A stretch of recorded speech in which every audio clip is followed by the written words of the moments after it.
আসসালামু আলাইকুম সবাইকে শুভ সকাল। সকাল সকাল চলে আসলাম। আজকে আমি ঘর গোছাবো, যে আমি পুরো ভিডিওটাই আপনাদের মাঝে তুলে ধরছি। আপনারা অবশ্যই দেখবেন যে আমি আজকে কী কী করছি। তবে আমি কিছুই বলবো না আজকে যে আমি কী করেছি, আমি বলবো আমাদের পরিবারের কিছু কথা, গল্প।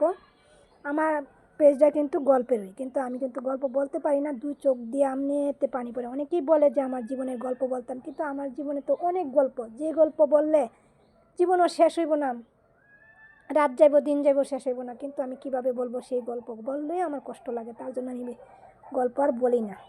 তো যাই হোক, কথা বলতে বলতে চলে আসলাম যে আমাদের কিসের কষ্ট। অনেকে হয়তো বলবো কিসের কষ্ট, যে আমরা সেই ছোট্টবেলা থেকে আমাদের বাবা মারা গেছে, ভাই তো নাই, কাকাও মারা গেছে, ফুফুও মারা গেছে, আমাদের কেউ বলতে কেউ নেই এই পৃথিবীতে। একমাত্র এখন মা আছে, আর কেউই নাই। আর বোনরা তো বোনরা যার যার জায়গায় চলে গেছে। তবে আমরা তিন বোন আমরা আছি, তিন বোন দুঃখিনী, তিন বোনই আমরা পড়ে আছি। তবে আমার ছোটো বোনটা আমার বাবার আদর কিছুই পায় না, ভালোবাসা আদর কিছুই পায় নাই। আমরা দোয়া করি আমার এই ছোটো বোনটা, যে সবাই দোয়া করবেন সে যে বাবার আদর কোথাও যায় পা, কোনো শ্বশুর বাড়িতে যায় যে বাবার আদরটা পা। আমরা কিন্তু বাবার আদরটা পাই। তো আপনারা সবাই আমার ছোটো বোনের জন্য দোয়া করবেন, যে দোয়াটাই বড় মানুষের দোয়া, এটি আসল।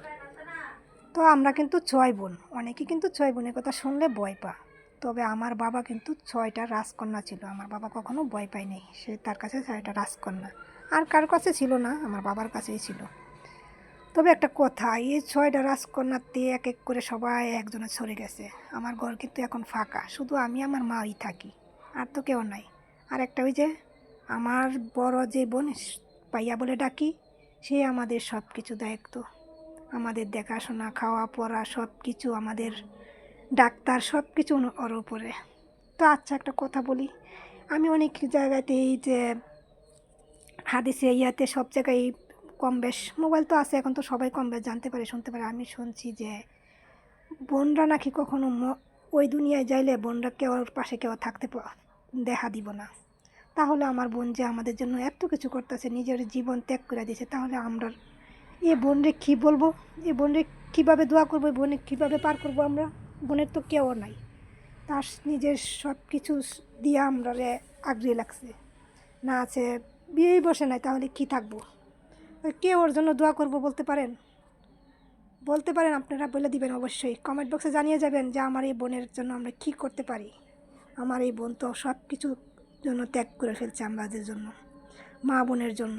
এই যে 1 বছর ধরে আমার অসুস্থ, এই চিকিৎসা করতেছে, সব কিছু করতেছে। তো যাই হোক, কথা বলতে বলতে অনেক কিছু বললাম। তো আমার পরিবারের জন্য, সবার জন্য একটু দোয়া করবেন। আপনাদের জন্য দোয়া রইলো, ভালোবাসা রইলো আমার পক্ষ থেকে। আর অনেকেই বলে, আরেকজন বলছে যে আমি নাকি কিছু কাজ পারি না, আমি নাকি কিছু করতে পারবো না, 1 কেজি চালে ভাত রান্না করতে পারবো না। তাহলে বলুন তো, আমি পুরো ঘর গুছালাম, ঘর ঝাড় দিলাম, মুছলাম, কাপড় লতা ধুলাম, এগুলো কে করলো? কে করলো বলতে পারেন? মাঝে মাঝে কষ্ট হয়। বোন ভাগ্নিরা বেড়াইতে আসে, আমি কিন্তু নিজে একাই করি, কারণ এটি কিন্তু আমার মা কিছু করে না। যত ধরনের কাজ আছে, যা আছে, পিঠা বানানো আছে, সব কিছু কাজ আমিই করি। তবুও আমি নাকি কিছু কাজ করতে পারবো না, করতে পারি না। এই কথাটা যখন শুনি তখন কষ্ট লাগে অনেক।